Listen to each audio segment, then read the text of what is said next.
Je voudrais dire merci à Dieu de ce qu'il nous donne l'opportunité d'être ici ce matin et ensemble de partager sa parole. Et je voudrais vous inviter à lire le psaume 102 du verset 1 au verset 13.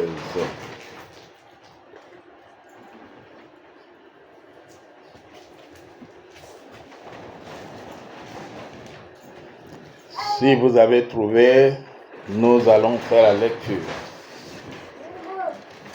Prière d'un malheureux lorsqu'il est abattu et qu'il répand sa plainte devant l'Éternel. Éternel, écoute ma prière et que mon cri parvienne jusqu'à toi. Ne me cache pas ta face au jour de ma détresse. Incline vers moi ton oreille quand je crie. Hâte-toi de m'exaucer. Verset 3. Car mes jours s'évanouissent en fumée et mes os sont enflammés comme un tison. Mon cœur est frappé et se dessèche comme l'herbe. J'oublie même de manger mon pain. Mes gémissements sont tels que mes os s'attachent à ma chair. Je ressemble au pélican du désert. Je suis comme le chat huant des ruines. Je n'ai plus de sommeil. Je suis comme l'oiseau solitaire sur un toit. Chaque jour, mes ennemis m'outragent. Et c'est par moi que jurent mes adversaires en fureur. Je mange la poussière au lieu de pain. Et je mêle des larmes à ma boisson. Verset 10. À cause de ta colère et de ta fureur, car tu m'as soulevé et jeté au loin. Mes jours sont comme l'ombre à son déclin, et je me dessèche comme l'herbe. Mais toi, Éternel, tu règnes à perpétuité, et ta mémoire dure de génération en génération. Verset 13. Tu te lèveras, tu auras pitié de Sion, car le temps d'avoir pitié d'elle, le temps fixé est à son terme. Le thème de mon intervention ce matin, c'est de la mort à la vie. Et ce psaume nous dit que c'est la prière d'un malheureux lorsqu'il est abattu et qu'il répand sa plainte devant Dieu. Il est désespéré. Il a trop de problèmes. Il a trop de soucis. Il est affligé par une maladie peut-être. Il est affligé par une pauvreté qui ne dit pas son nom. Il est affligé par une situation qui s'éternise. Et chacun de nous peut être dans une de ces situations à un moment ou à un autre. Et on a l'impression que Dieu n'entend pas notre prière et qu'il ne voit pas notre misère et qu'il ne sent même pas la douleur que nous subissons. Et c'est ainsi que cette prière est adressée à l'Éternel Il dit, Éternel, écoute ma prière et que mon cri parvienne jusqu'à toi. Alors, je vous dis, nous allons parler de la mort à la vie. Parce que quand tu es dans une situation désespérée, c'est comme si la vie n'a plus son sens. Des fois, il y en a qui vivent une situation comme ça et ils se disent il vaut mieux mourir que de vivre. Ceux qui n'ont aucun espoir, ils décident de se suicider. Et il y a beaucoup de personnes qui vivent ça. Quelquefois, c'est un enfant que tu as, mais qui se comporte tel que tous les jours, il te donne des soucis. Tous les jours, il te donne des problèmes. Et tu pries, et tu cherches des solutions, tu ne trouves pas. Et tu es désespéré. Et même tu commences à accuser Dieu. Mais pourquoi tu m'as donné un fils comme ça? Ou pourquoi tu m'as donné une fille comme ça? C'est une situation désespérée. Quelquefois, tu es malade. Tu te soignes. Tu vas à l'hôpital. On te dit, il n'y a plus d'espoir. Prenez votre malade pour retourner à la maison. Tu as une situation où tu dis, mais Seigneur, pourquoi moi? Pourquoi c'est à moi que ça doit arriver? Moi qui te sers de tout mon cœur, moi qui prêche ta parole, moi qui balaie l'église, moi qui fais des dons. Pourquoi c'est à moi que ça doit arriver?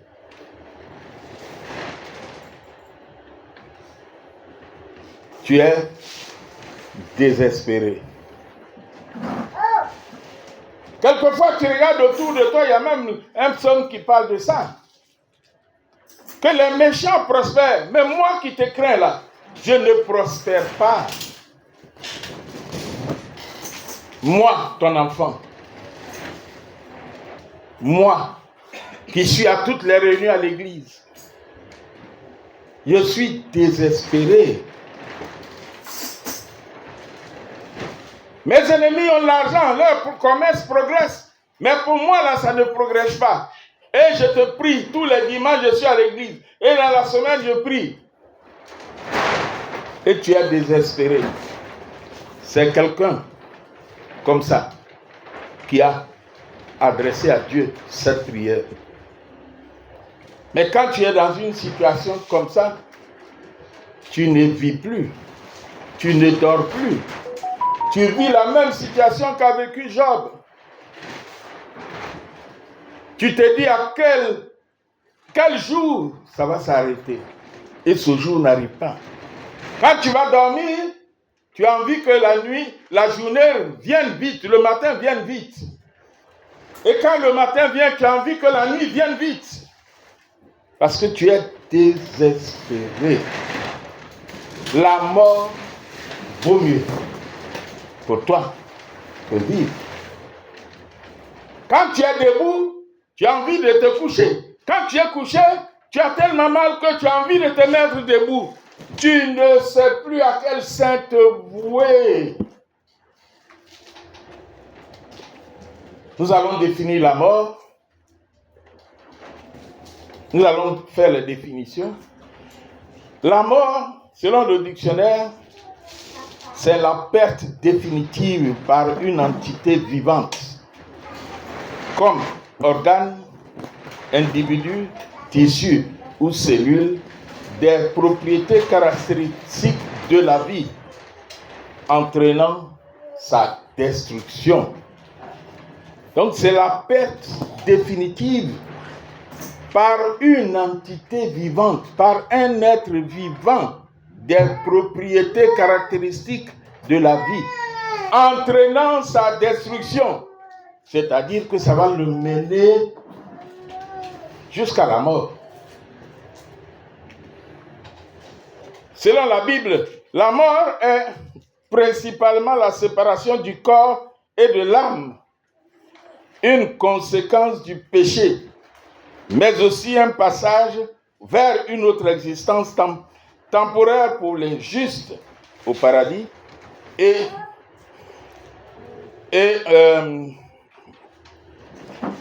pour les pécheurs comme une prison spirituelle.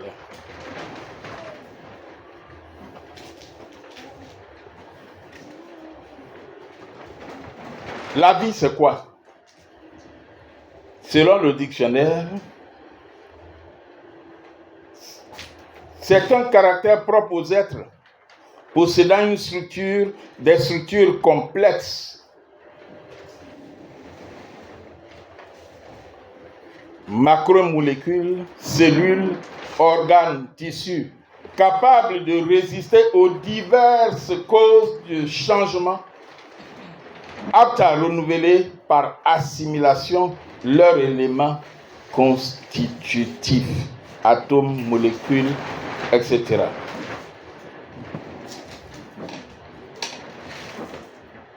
C'est l'état d'activité caractéristique de tous les organismes animaux et végétaux, unicellulaires ou pluriels, de leur naissance à la mort. C'est-à-dire que la vie, c'est ce qui fait que chaque matin tu te lèves, tu peux entrer en activité et puis tu gagnes ton pain jusqu'au jour où la mort arrive. Selon la Bible, la vie est d'abord une création divine. Dieu est la source originale de la vie. Il a insufflé un souffle de vie à l'homme dans Genèse chapitre 2, verset 7. La Bible distingue plusieurs types de vie. La bios, c'est-à-dire la vie physique du corps, la psyché, la vie de l'âme, des émotions et de la volonté, et la zoé, la vie éternelle, spirituelle, la vie de Dieu.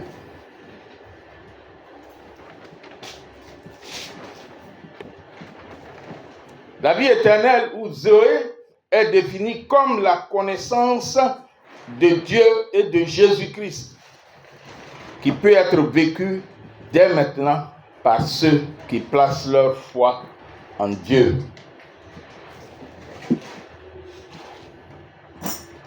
C'était que les définitions. Maintenant, comment est-ce que la mort arrive?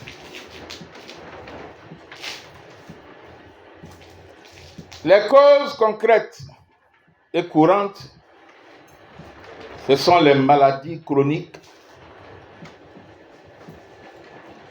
infarctus du myocarde, ABC, cancer,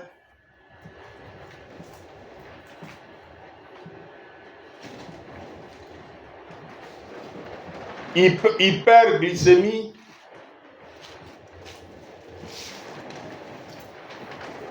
on dit que tu as fait un coma diabétique. Ça peut venir par des infections graves, comme la septicémie, La mort peut arriver par accident ou par traumatisme. La mort peut arriver par des complications post-opératoires. On a fini de t'opérer, tu es content, tu es en bonne santé, tu rentres chez toi et puis tu fais une hémorragie interne, par exemple. Ça peut arriver par des effets secondaires graves de certains médicaments. Ça, c'est comment la mort arrive. Donc, les causes qui peuvent conduire à la mort. Maintenant, le processus de mort chez des personnes en fin de vie, les signes peuvent progressivement apparaître. C'est la fatigue extrême, la perte de l'appétit, tu n'as plus l'appétit, tu respires plus bien, donc respiration irrégulière. Tu as sommeil quand tu ne dois même pas avoir sommeil alors que tu as dormi hier nuit. Tu as une baisse de ta conscience. Ce sont des signes. Et ce sont des signes que tu vas voir chez un parent qui est malade, que tu vas visiter à l'hôpital. Tu vas te rendre compte que il dort en permanence. Il est fatigué, il dort en permanence et malgré ça, il est fatigué.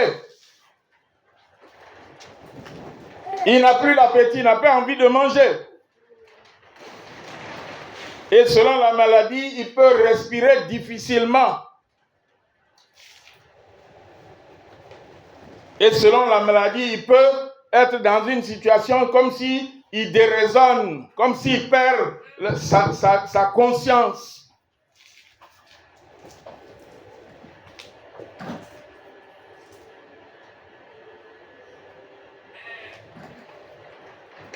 Quand c'est comme ça, on est inquiet.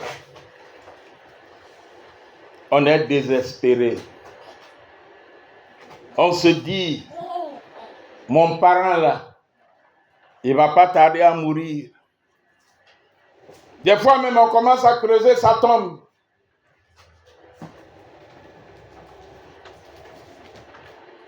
Quelquefois, si lui-même il sent ça, il vous dit, voici où il faut aller creuser ma tombe si jamais je meurs.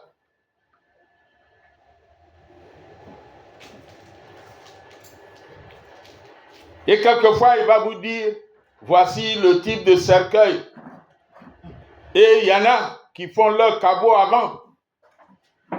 Le président Oufoué, il paraît qu'il avait conçu son caveau avant de mourir. Il y en a qui vont vous dire la couleur du cercueil qu'ils veulent, le modèle du cercueil qu'ils veulent. Et puis, comme c'est une situation désespérée, il y a certains parents qui fuient parce qu'ils savent que quand il va mourir, il doit faire les dépenses. Donc, ils disparaissent. Alors que tu es dans une situation désespérée, ils viennent ajouter sur ton désespoir. Et donc, leur absence te fait mourir plus vite. Mais il y a aussi la possibilité de passer de la mort à la vie. C'est-à-dire de passer de cette situation où, pour tout le monde, tu es déjà mort. Et puis brusquement, tout à coup, soudain, les gens vont voir que tu n'es pas mort, que tu es vivant. Que tu es sorti de cette situation. Alors, comment passer de la mort à la vie? Sur le plan médical, on fait la réanimation cardio-pulmonaire, RCP, et la défibrillation immédiate peut rétablir la circulation et la respiration si elles sont fournies rapidement. C'est-à-dire que si les médecins interviennent vite, on peut te réanimer.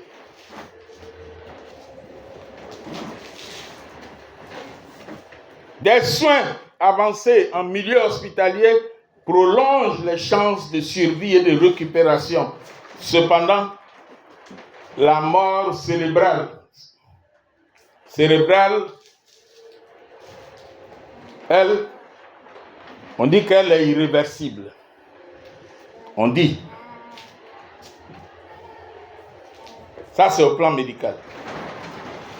Dans le christianisme, la Bible parle de résurrection opérée par Jésus, par Élisée, par Élie dans la Bible. Quand vous lisez, vous verrez.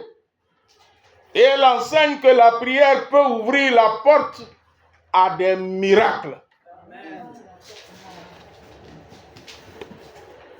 Donc quand les médecins vont te regarder au plan médical, ils vont dire, il n'y a pas d'espoir. Prenez votre malade là, rentrez chez vous, il va mourir à la maison. Ou bien ils vont vous dire, votre frère là, ou bien votre soeur là, il n'y a pas d'espoir, on ne peut plus rien faire. On a fait tout ce qu'on peut au plan médical, il n'y a plus d'espoir. Mais la Bible dit que Dieu est le Dieu de miracles et il est capable de changer la nuit en jour. Dans le désert, il fait jaillir de l'eau où on pensait qu'il n'y a plus d'espoir, il fait naître l'espoir. Beaucoup croient que Dieu, s'il le veut, il peut redonner la vie. Il peut offrir la vie. C'est pour ça que quelquefois, on a des témoignages de personnes qui sont mortes et qui sont revenues à la vie. Tout le monde a conclu qu'ils sont morts. Les médecins ont confirmé, ils sont morts. Et puis brusquement, tout à coup, soudain, ils respirent. Ils se lèvent. Ils parlent. Jésus nous donne l'exemple de Lazare. Il est mort 4 jours après. Il a commencé à sentir, sa soeur dit, ça fait 4 jours on l'a mis au tombeau. Jésus dit, il a été enterré où?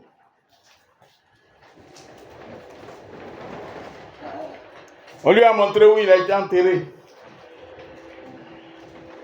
Personne n'avait plus d'espoir. Sa soeur même a accusé Jésus. On t'a appelé depuis là.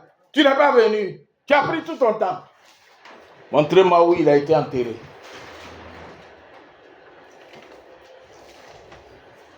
Et Jésus a montré qu'il est Dieu et que Dieu est capable de faire des miracles. Lazare, sors! Et le mort a entendu la voix de Jésus.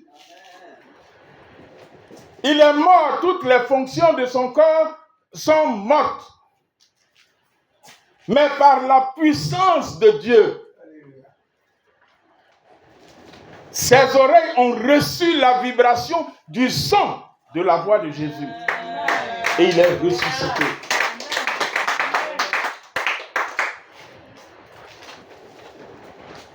Alors, si Dieu est capable de faire les miracles, alors nous pouvons parler de la vie et de retour. Les versets 12 et verset 13 que je vais lire. Mais toi, l'Éternel, tu règnes à perpétuité. Tu règnes toujours. Et ta mémoire dure de génération à génération. Verset 13. Tu te lèveras. Tu auras pitié de Sion. Car le temps d'avoir pitié d'elle, le temps fixé est à son terme. Et je souhaite que chacun de vous puisse saisir ce passage et dire, si tu vis une situation où tu te dis, il n'y a plus d'espoir, depuis là, ça ne finit pas, ça ne cesse pas. Mais ce passage te dit, le temps fixé par Dieu pour que ton miracle arrive, le temps fixé par Dieu pour que tu sois guéri, le temps fixé par Dieu pour que ta situation change, le temps fixé par Dieu pour que ton commerce commence à éclore et que tout le monde voit que tu as un Dieu vivant. Le temps fixé par Dieu pour que tu guérisses de ta maladie, que tout le monde dit que c'est incurable, est arrivé. Amen. La vie est de retour. Amen. Et il faut que tu l'acceptes. Les chrétiens ont prié de par tout le monde. En Côte d'Ivoire, au Nigeria, aux USA, au Kenya, etc. Dieu m'a donné une vision, un rêve, je dirais. du retour à la vie normale de votre maman, Stella, la responsable de cette communauté. Et je l'ai vu marcher gaillardement, bien maquillée, bien habillée, sortant de la clinique. Un homme de Dieu a dit qu'elle ne mourra pas, que cette maladie ne va pas la tuer. Et voilà qu'un jour, la surprise, brusquement, tout à coup, soudain, maman parle, elle sourit, elle lève la main, elle mange normalement. Et je suis allé la voir, elle a levé la main pour nous serrer la main. Alors que je l'avais vue avec les appareils branchés sur elle. Elle ne m'a même pas reconnu, elle n'a pas su que j'étais venu là. J'ai prié pour elle, elle n'a pas su que j'étais venu et que j'ai prié pour elle. Un autre serviteur de Dieu qui était à côté a dit, lui aussi il est venu. Il lui a rendu visite. Elle était méconnaissable. Sa chair, sa peau était collée sur ses os. Et un autre a dit, mais je ne l'aurais pas reconnu. Je ne l'ai pas reconnu si on ne m'a pas dit que c'est elle qui est là. Et brusquement, tout à coup, soudain, elle parle. Et je lui ai demandé, quand tu manges jamais mal à la gorge, elle dit non. Et elle mange. Et je lui ai demandé, tu veux manger quoi de spécial? Elle dit viande de cabri. Demain, on va aller lui donner viande de cabri, une sauce avec viande de cabri.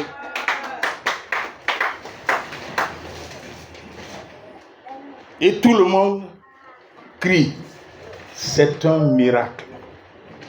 Imaginez un instant, quelqu'un que tu as vu hier, méconnaissable, qui ne peut pas te reconnaître, qui ne peut pas parler. Et demain matin, tu repars à l'hôpital et la personne te serre la main, elle lève la main pour te serrer la main. Amen. Le Dieu que nous adorons est un Dieu vivant. Amen. Il nous mène de la mort à la vie.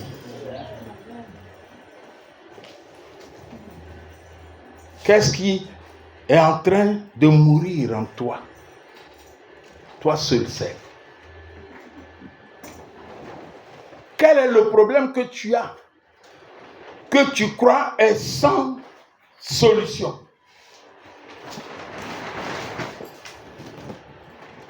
Tu as peut-être même blâmé Dieu de t'avoir créé et d'avoir permis que ça t'arrive.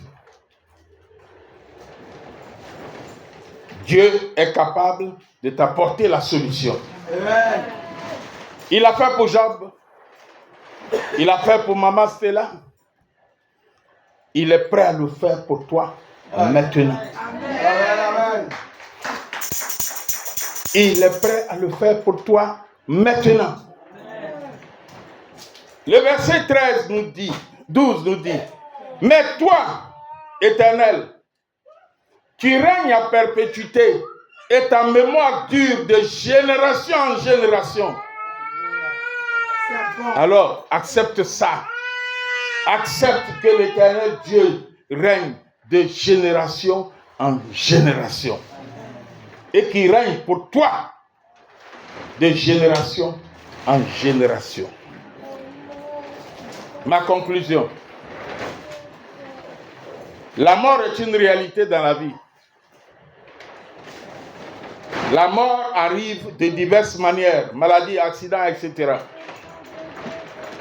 Il est possible de passer de la mort à la vie par des actes médicaux, mais surtout par le miracle qui vient de Dieu quand tu lui parles par la prière et de façon sincère. Il faut y croire et faire confiance à notre Père céleste, l'invisible, mais très puissant et efficace. Il est là sans qu'on le voie. Il est capable de te toucher sans que tu sentes sans que tu vois sa main venir te toucher. L'essentiel pour toi, c'est que tu aies la foi et que tu lui parles et que tu aies l'assurance qu'il est à côté et qu'il t'entend. Et tu verras que hier, tu n'avais pas la bénédiction. Tu as dormi brusquement. Tout à coup, soudain, la bénédiction est là. On appelle ça miracle. Et les médecins qui ont dit à son mari qu'elle ne pourra peut-être plus utiliser ses membres, ses mains et ses pieds, ils sont étonnés. Ils ne comprennent pas ce qui s'est passé.